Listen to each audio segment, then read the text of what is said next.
Well, hello and welcome to another edition here at Submit Wrestling Cards, where today we are going to talk about now, but tops now. See what I did there? What a great introduction. They should pay me more. Um, right, so tops now.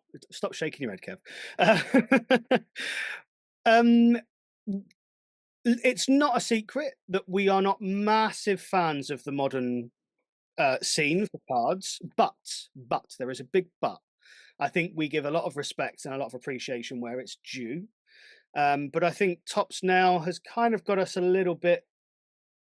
Not going to say aggravated, but there's a few things we want to talk about. So what I'm going to do here is I'm going to be quiet for a little bit, and I'm just going to hand over to you, Kevin, so that you can just give us a brief idea of what it is and what we're going to be talking about today. Tops now, wrestling, trading cards. So, yeah, um, I'm always on the lookout for wrestling cards, like most people watching this channel, Jack. But what's got my backup is, well, it's Zach Benekview, and he's like, "Can you get us a speed card?" I'm like, "Who's speed for a start? He's nothing to me." But anyway, I've had to order 5 trading cards, the same ones of speed, 48 quid, which I'm thinking, what a bag of absolute spanners this is. And what it is, it's all to chase down the one of one, the one of five, the one of 50, the refractor, the super refractor. And I'm talking to you, Jack, and talking to other people, and basically it's legalized gambling. That's all it is. It's fetching youngsters into trading cards in a bad way. I don't like the idea of it. And I thought, let's just open up and talk to some of the listeners, the viewers, and have our opinions and share some thoughts on it because I don't think it's good practices. So that's what we're here to talk about. We're going to show a few photographs and little slide videos and everything else and give out a little bit of information and our thoughts, really. So over to you, Jack. It's Yeah. all yours. No, perfect. I think the first thing that I'm going to do is I am going to share my screen or one of my screens here, and I'm going to share a Reddit thread. Okay, or a All Reddit the Reddit post. notes, the Google searches, and everything else that we've been looking through. So this, let me just move over to this screen here, so I'm facing the right way. Okay, right. So can you see the screen, Kev? Yes, just about. About okay. Yeah, Might zoom in a little bit just to make it a bit easier for people to yeah, read. There we go, something like that's better. I that. haven't got my glasses on, have I? I'm an old man now. So this was a post on Reddit 4 months ago from WWE or a user called WWE Cards. Now it gives a very brief breakdown of what Tops Now is, how it differentiates itself from Panini Instant, and a few other bits and pieces of information as well, which I think are really, really important for us to cover here. So first of all, you can read on the screen, but if you're not looking at the screen at the moment, what is Tops Now? So Tops Now is a card series dedicated more to major events and moments that they will post a card or cards surrounding a major event, viral moment, or anything or anything really, and post it for sale for a short period of time and print to demand. Okay, so let's just really pay attention to that last sentence there, that they will release them for sale for a short period of time and print to demand. So, what does that actually mean? So, it means that you will be given or told by Tops, you'll have a time box, and it could be a couple of days, a couple of weeks, or up until a certain date, that a card will be ready to But purchase. with that, Jack, what does that create? FOMO, FOMO. Yeah. absolutely. We've spoke about FOMO before. That is a key driver to incentivizing people to get involved and to spend their money or their time, of course.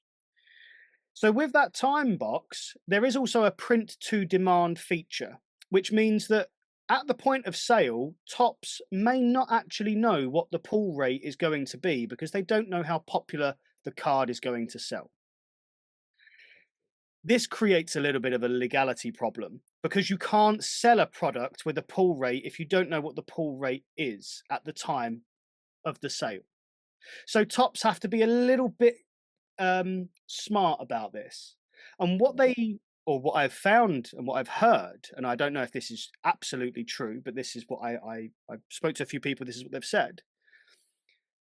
All of the parallels, all of the colors, all of the refractors, all of that contributes to the pull rate.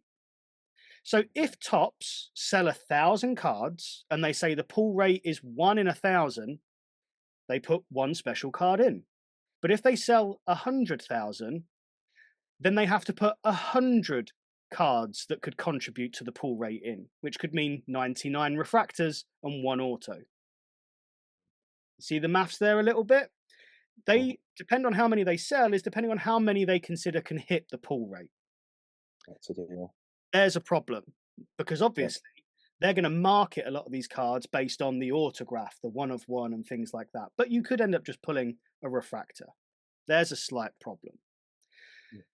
Now, as you can see on the site on the page here, how is this different from Panini Instant? Well, not really much different. Panini Instant was somewhat similar premise, I suppose. Yeah. And you can see here again, we talk about the time box. You could have 72 to 24 hours. And again, what are the odds of getting something rare? Well, odds will depend on how many are getting ordered. Okay, so again, they're hedging their bets on how many actually get purchased.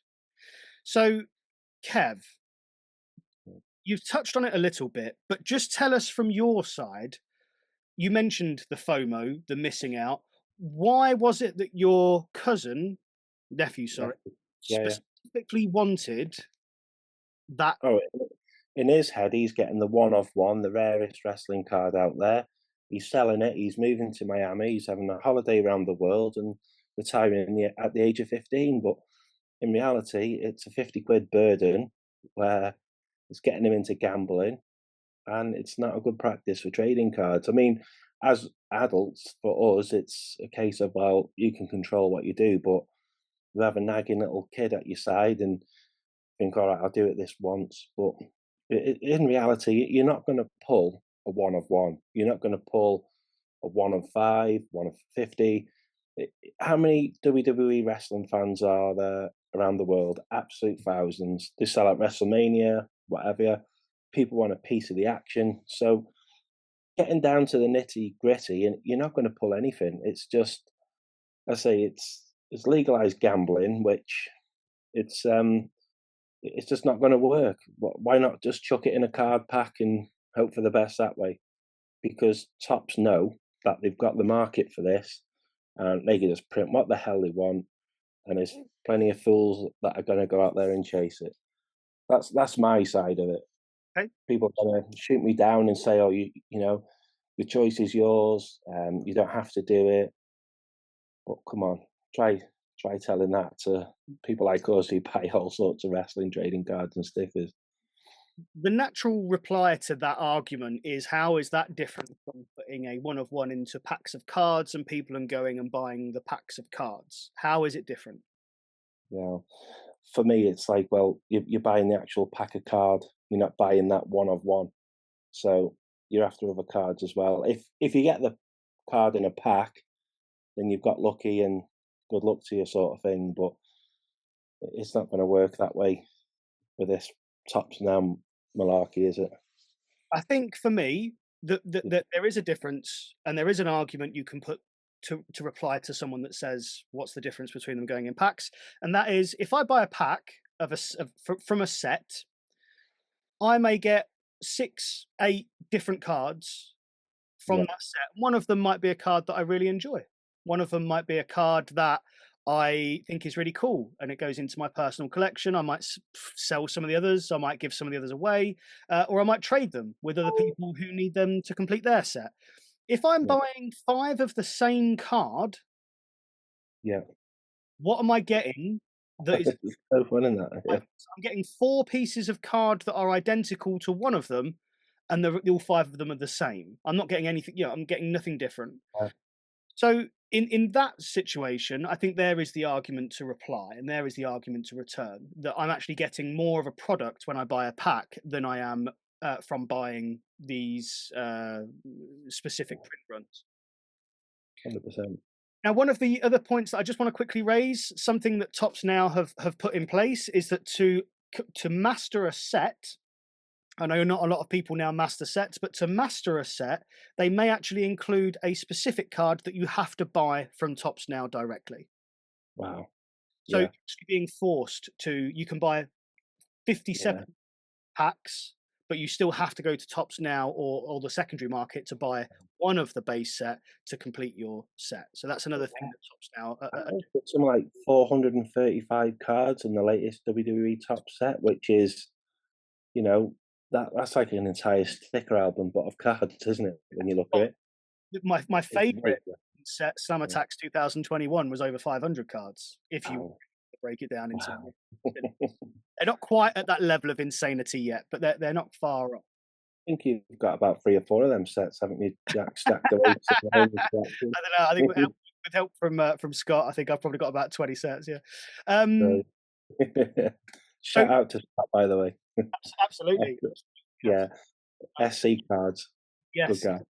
Helping And me. all the other card traders out there, keep going. Not Yeah. forgetting you as well, Mike. There's plenty of guys. Owen's out there, Zane. Keep going, lads. We love it. Yeah. Absolutely. Um. Let's look at another aspect of this. I want you to give the people your impression of the one of ones. And whilst you're doing that, I'm going to swap my screen and I'm going to share some of the pictures of these one of ones. And I want your view on this. One of nons, I kind of call them, Jack, because I don't see many surfacing. Have any been filtered through yet? Um, Again, sign in the middle. To me, that should be in like a base set. It doesn't shout out to me. Not denying the talent that Bianca Blair is, or anyone else for that, but why would I need to be chasing that card? That's what I'm saying to myself. I think if you're a Bianca fan, yeah, Yeah, yeah, yeah, obviously you're gonna love the card. It's going to be very, very difficult for you to get hold of it. Um, this is a very special one of one because it was one of their real chase gold one of ones that they've done. They've done plenty of other one of ones that are certain color parallels. yeah, Um, Now, my argument is if you flood the market with one of ones of a certain person or autograph, yeah. you're not really getting one of ones anymore. You No, kind no, of, no, no, no. No, it's variants, isn't it? yeah, it's just a variant of. You could, and I have seen someone argue this, which I think is a hilarious point. Nearly every autographed item is a one of one. Yeah, it's true. Yeah, it's all specific, specific to itself, isn't it? Yeah. Yeah. It's all So individual. Yeah, yeah, the one of one idea is getting a bit silly. Here's the speed card coming up on the screen now. yeah. I Again, think it was really divisive with the fans, with wrestling fans, because Speed wasn't a wrestler. His moment of no, fame was effectively, let's not beat around the bush, was effectively being assaulted. People are saying it, but for someone who isn't necessarily trained in taking a bump, someone who isn't necessarily trained in their timing and their ring craft, being speared to that ferocity, um, pausing, you could say it was kayfabe, some of the injuries. I think some of them look fairly legitimate. He's been effectively assaulted and put him on a card and make him, a part of the wrestling ecosystem. yeah. And it's like a YouTuber, something that the youngsters are involved in, and I see the appeal for this card, and everyone wants the rookie card of Speed, or whoever it may be, and that's the appeal with that one, I think. But there's so many variant autograph 101s, and if it's not Speed, it's The Rock. If it's not that, it's John Cena, it's Triple H, it's Shane McMahon, and it's like, when will this end? Yeah. Yeah, you can't deny that they're good. They're very good. Don't get me wrong, but I think my argument is having a fair shot at getting them, because I don't think it's the average Joe that's going to pick these up. I, I, I'm really not seeing that. No, Uh, I agree that there wasn't one of the arguments that's in that Reddit page that we'll go back to in a moment is that if I order 10 cards, does that count as one order or does that count as 10 orders? yeah, And it's, Tops have said it's almost on a per card basis, yeah, but people are still questioning that. So, because there's been reports that some people have received 10 cards and had 2 parallels in that order, which would indicate, yeah, it could be card by card. But it's still got questions over it. And there are some further questions. I don't know if we've got. So this is the only tops now that I bought into was The Rock and Roman Reigns. Yeah. It's a great moment for wrestling, both of them two in the ring like that, and Yeah, yeah, it does mean a lot. But yeah. I think yeah, it was a great moment. I, Um, I'd much rather complete a set of that than go after these one of ones and, as you say, ending up with 5 or 10 of the same card. yeah. You know, put it in a set. Call it a tops now set. Mm. You know, take my 200 quid. I'll give you that for a set of 100 or whatever. But instead of going about it this way, and it's like we're never going to complete it. We're never going to get near it. It's burning up my money on it. It's not good. I mean, my annoyance with this particular card, which when I raised a few points in some of the groups, it was mixed reception. Some people thought I was um, Losing the will to live. being precious about it. Some people thought that I was like being, I was really.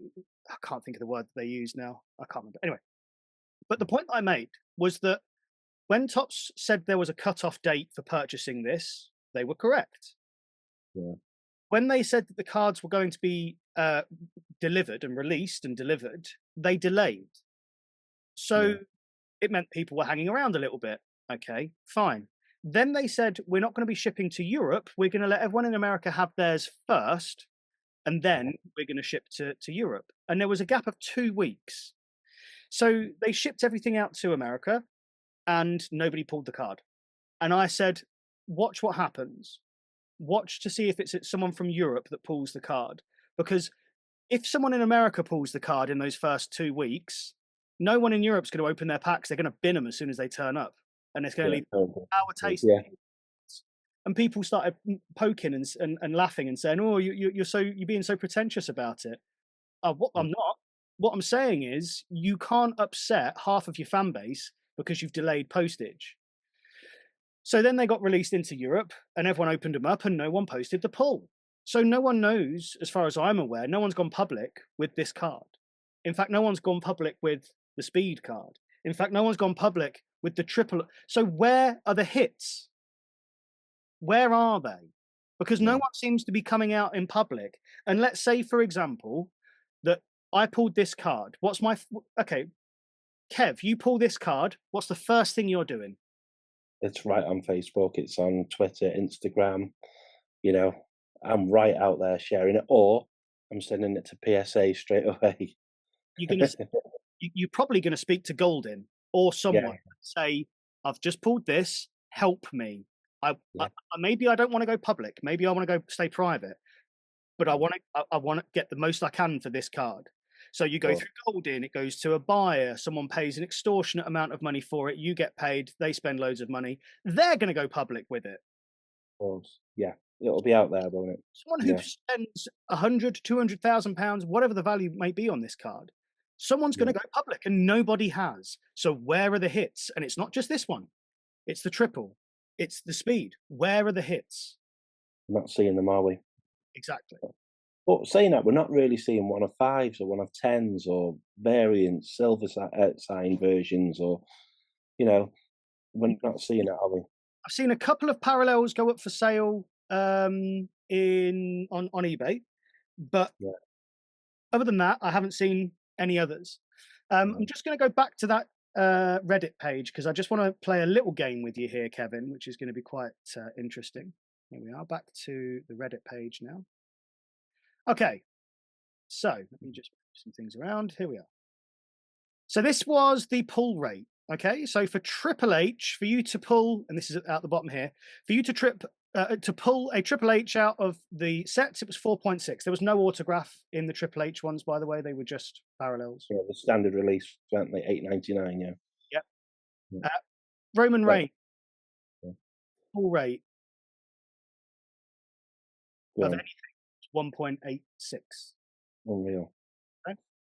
Odds of the autograph 0.28, not even 1%. Wow. Okay? Yeah.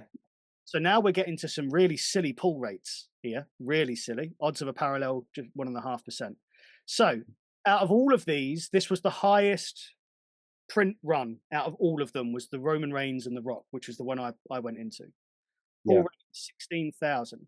I just want you to try and guess what is the percentage pull rate of the auto, just the auto, 0.2%. 0.2%. That's Do you my want guess. Go on, what we got? to let people who are watching this try and take a guess? So Kev said 0.2%. Put yours in the comments below what you think the pull rate percentage of the autograph was. Tune in next week for the answer. Odds of anything was 0.5%. So you said 0.2 on the auto, but odds of anything 5. What? 0.06% chance. Yeah, that's 0.006%. So you've got no chance, have you? I mean, what's the odds on winning the lottery? You know, a prize on the lottery, you probably got more of a chance of that. Wow. But if I move down, just so you can see some of the others. So you can see here, okay, odds of the autograph for the John Cena, 0.18. Okay, odds of the autograph for Rhea Ripley, 0.6. So they're not as tough as that double auto. No. 0.006. It's crazy, crazy tough. So there we are. That's really all we kind of wanted to cover, I suppose. Unless there's any other points from yourself, Kev, as you Just raising awareness, and I think sometimes, like, us wrestling fans get a raw deal. Like the price of SummerSlam, I heard today, the front row ring seat for SummerSlam 2025. Have a guess at the price, Jack. like 2,000 something, or 3,000. Hold your breath now. $40,000. Oh man, what's the point? There's no point. But it's like you probably get the cheap seats, which are now $800. Like there's fans that it's working out to like £1,200 to go and watch wrestling with a family. Didn't CM Punk retweeted it, didn't he? Picture from the cheap seats that someone had took. Yeah, it's just have some consideration for people, WWE and Tops. You know, we're only human. We all understand you got to make money, but don't just think of us as this ultimate cash cow every time and have us over I know. because you know we'll pay it. Yeah, it's frustrating, and again, people will comment and say you just don't like modern. We do like modern. There's a lot of modern cards we have in our personal collections. We both just think that this Tops now is starting to become a little bit out of control. It's and the other thing as well, sorry, just to chuck in, the manufacturing costs for Tops, it's a lot cheaper for them to manufacture the Tops now setups because they just continually reprint the same card and the packaging is the same. So for their manufacturing costs, because they really could not give two hoots about their manufacturing costs for most of the stuff they produce, but it's an even better margin of profit for them when they do the Tops now. So it's just money for them. Money for all road. Money for all road. Exactly. So yes, this episode kind of short. That's pretty much what we wanted to go through. Anything else we want to add? Yes. A few competitions coming up. So we're near the 200 mark for the subscribers. So we'll get you a Tops Now Summit Wrestling card, one of one out to you. No, we will get a competition going for that. We'll get one for Facebook as well. We'll announce that shortly. Thank you for the support. Yeah, absolutely. Yeah, thank you all so much. Pardon me. Next video to come up is hopefully, fingers crossed, the delayed Sting Hollow investigation, which is going to blow your minds once I've been able to get everything put together. But I'm still waiting for the final bit. I will just say, like with this, I'm spoiling it a bit, but Jack's made the video, then he's had to change the video. And I'm like, okay. So hats off to the guy with that one. Yeah, it's going to be genuine, again, another world first. So just bear with us on it. There is some things we need to sort out first. But thank you all very much, and stay safe, and until next time, see you soon. See you later. Bye.